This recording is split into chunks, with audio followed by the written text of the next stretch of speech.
Hi there and welcome to Travels with Geordie. If this is your first visit, my name is Peter and I live on this 1953 38-foot wooden Monk cruiser in Victoria, British Columbia, Canada with my dog Geordie, thus Travels with Geordie.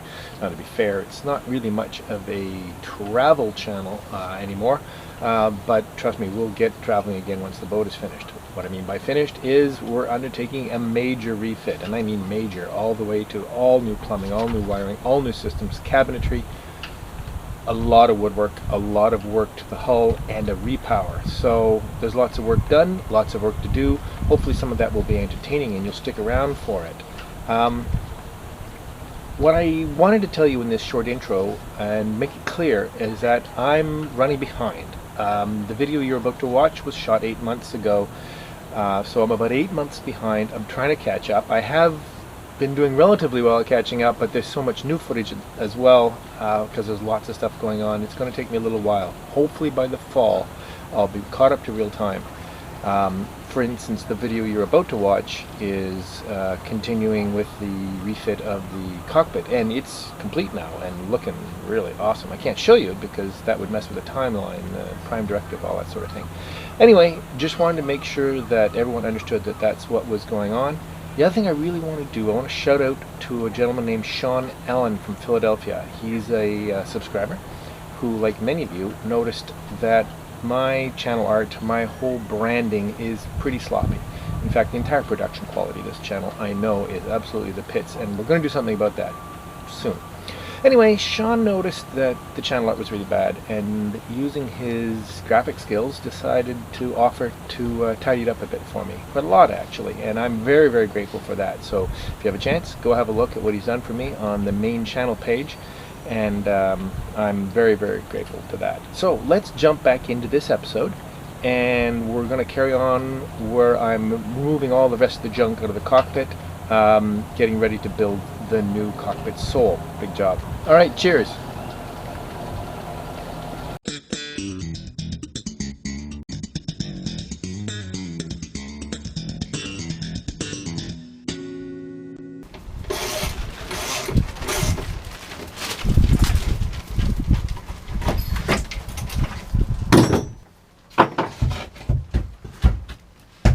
All right, done with that. Chop it into smaller pieces.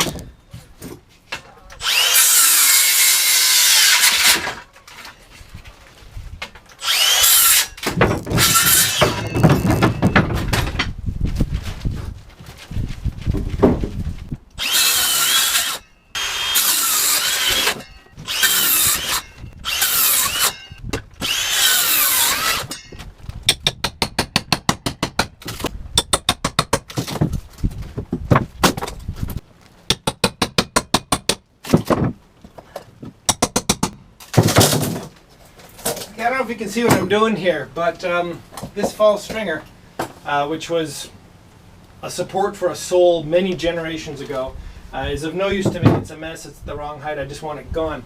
But it's held on with massive screws into the frames. So I don't want to really wail on them too hard to get them off. I want to expose the screws so that I can back the screws out. I've tried to put screwdriver into the holes and I can't turn those. I have to take those out with vice grips. But anyway, so this way I'll just split up each individual piece.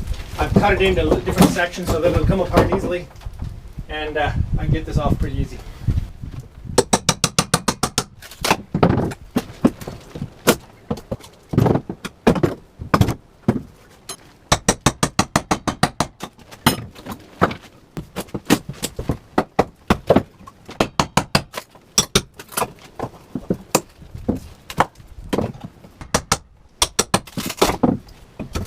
Okay, so these two blocks were the support for the old steering gear.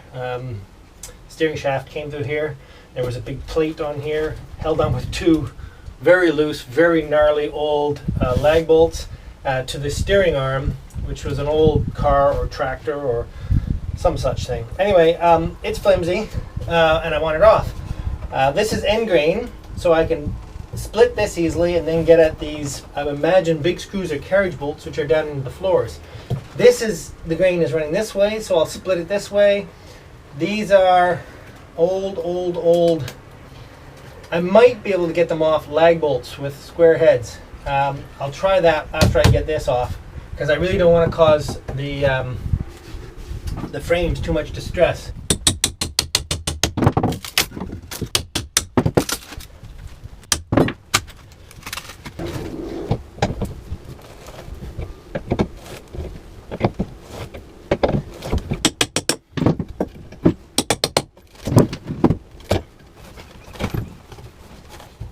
I really hate stuff like this. I really hate it.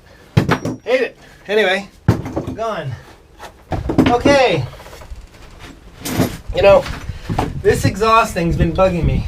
I have to find a way to do this properly, because again, I can't have the exhaust pipe just clamped to that threaded boss.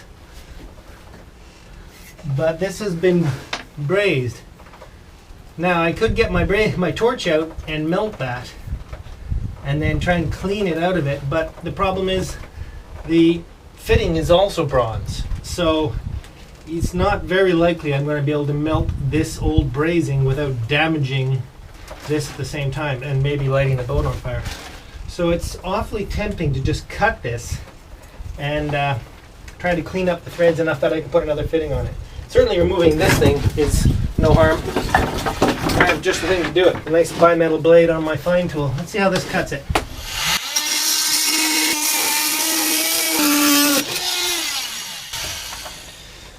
Alright, well, it's slightly less ugly now, but no less ugly, really. I suppose I could spend a month with a thread file cleaning up these threads. Anyway, I'm not quite sure what I'm going to do here, but I got to deal with it soon, one way or another. Okay, you've had enough. So, all tidied up. I've taken out all the extraneous structure. If I take any more wood out of the boat, I'll sink. It doesn't take a very keen eye to see that there are some problems. None of it I'm going to be able to deal with right away. Probably the worst of it is the punkiness here around the skeg bolts. Obviously electrolysis, corrosion, rot, and I've dug most of the really mushy stuff out.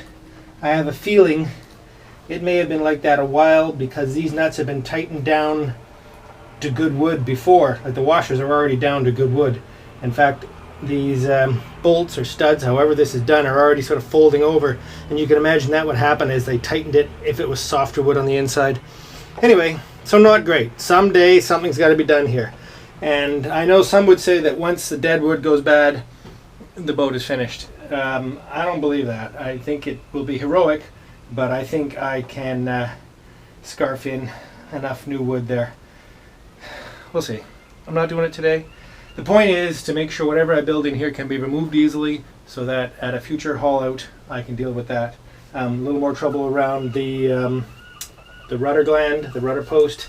This is an extra piece. It may not be original. I don't know. It took the worst of it. There might be some other problem under here, but it's not so bad. A little bit of trouble on the transom. This, of course, is an understructure put on diagonally, and then the mahogany is horizontally outside. I'm not worried about that too much because the outside mahogany is damaged enough that I'll want to rebuild the transom in the not too distant future. Structurally it looks good. I don't know what the name of this member is, but boy, it's a beautiful piece of wood. Big curved thing. I haven't found anything terribly punky in that, as with the corner pieces.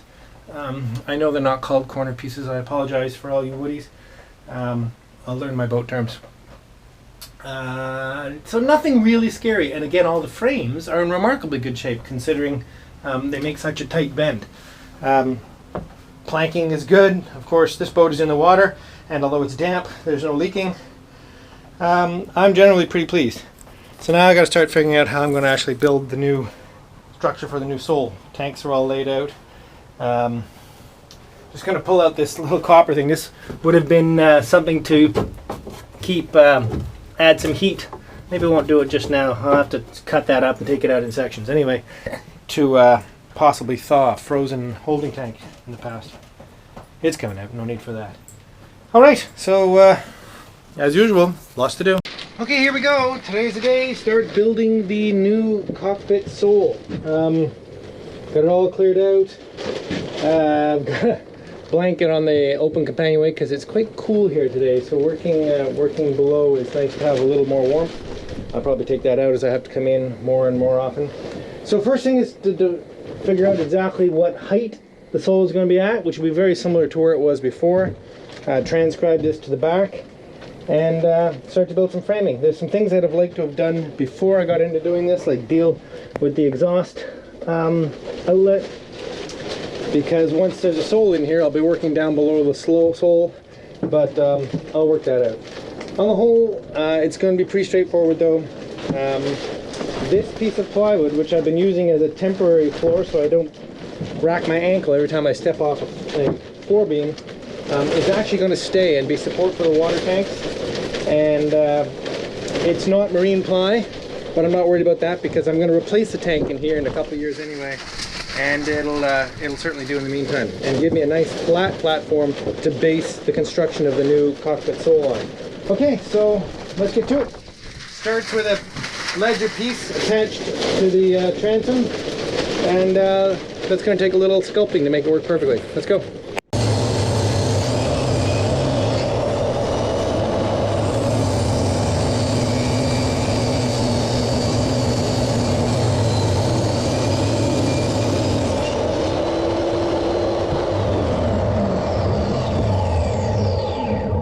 Okay, so I've just done a crazy long bevel on this piece of white oak, which I'm going to use as the ledger across the back of the transom, and I'm hoping I can get enough flex in it, and I'm pretty darn sure I can. White oak is nice for that, and let's get some screws in it. So something I didn't mention yet that'll help simplify figuring this out. The boat is currently tipped forward about 1/2 inch in 4 feet.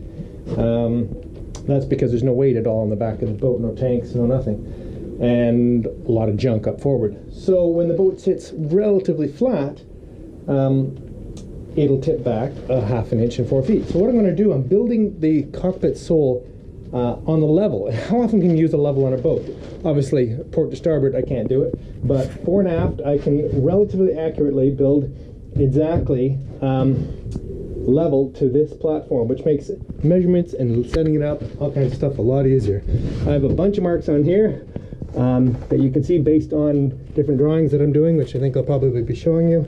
Anyway, that little nick right there is my final mark for the ledger, and I've transferred it to the transom as well using a laser level, and that should set things up for me pretty well.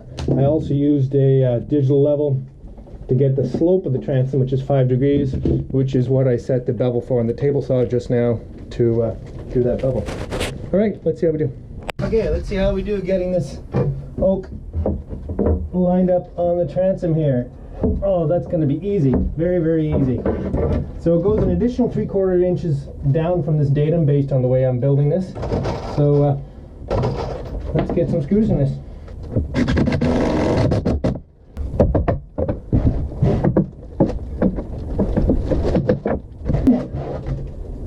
Just under 14, 13 3/4.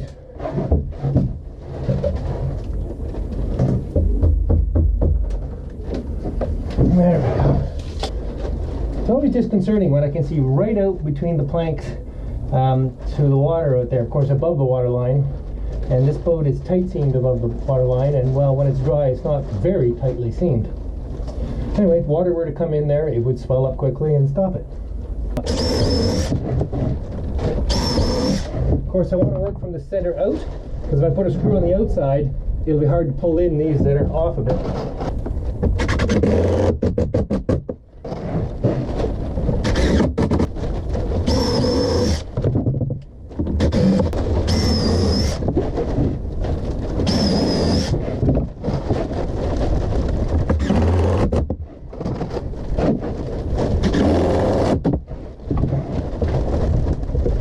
Friggin' solid, no trouble there.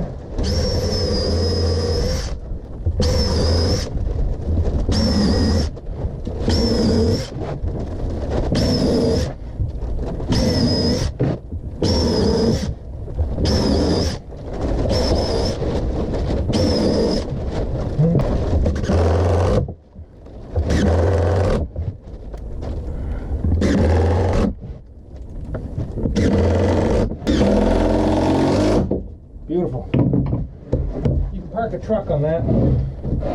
Okay, so let's scribe this curve into here. This piece actually ends up being the base support for the all the joists, we'll call them, small beams.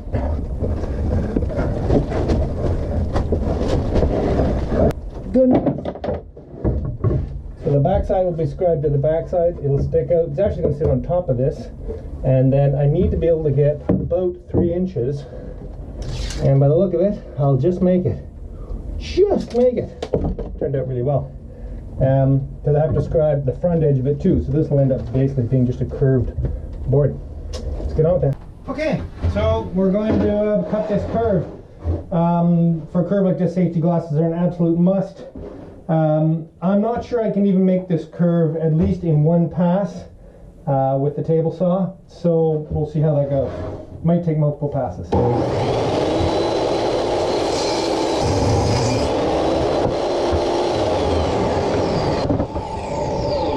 Okay, outside scribe is done.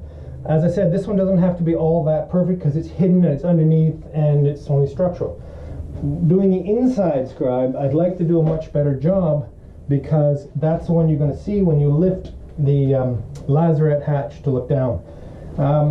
So there's 2 ways I can do this. I can basically scribe it off the back one, which won't be very clean because the back scribe isn't perfect, although it's not bad. And then tidy it up a bit and then make the cut. An inside scribe with a table saw is extra hard because multiple passes, when you're on an outside curve like that, you can easily run wide and then make another cut and get closer and closer to the line. When you're inside, it's a lot more difficult. So what I'm going to do is leave it for now, and I'm going to make this cut in place later on with a jigsaw. And what I'll do, I'll just set a block between me and the nice curved ledger that's already on there, and cut it with a jigsaw. Now the jigsaw doesn't cut perfectly square vertically, but it starts at the top, and I think we'll get a pretty good cut. Okay, enough information. Let's go bolt this up. So, setting a 3/4 inch block in here sets just the exact offset, and all I have to do is scribe all the way along this block. Let me put it vertically. There we go.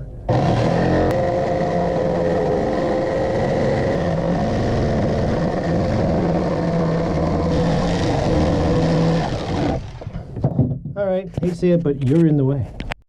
Right, so we have a ledger on this side too now. Eventually that will be screwed from the back side as well as epoxied on, because that's got to be really strong, as it's the ledger that supports all the joists or floor beams for the sole. Okay, so actually these 2 pieces of wood, not even the curved one, but the ledger that's attached to the transom and this one that's attached to the bulkhead are the only 2 pieces of wood, aside from maybe some other little support blocks, that are actually permanently attached to the boat. I want the entire structure of the sole to be able to be removable should I ever need to work on the boat or get at the tanks. It was really, I think it's really disgusting the way this sole had been glassed in and everything under there basically effectively permanently lost. So I know that the boat here is going to need some repairs. I know I'm going to be changing my tanks, so I'm not saying it's going to be easy, but possible to remove the sole without actually causing any major damage.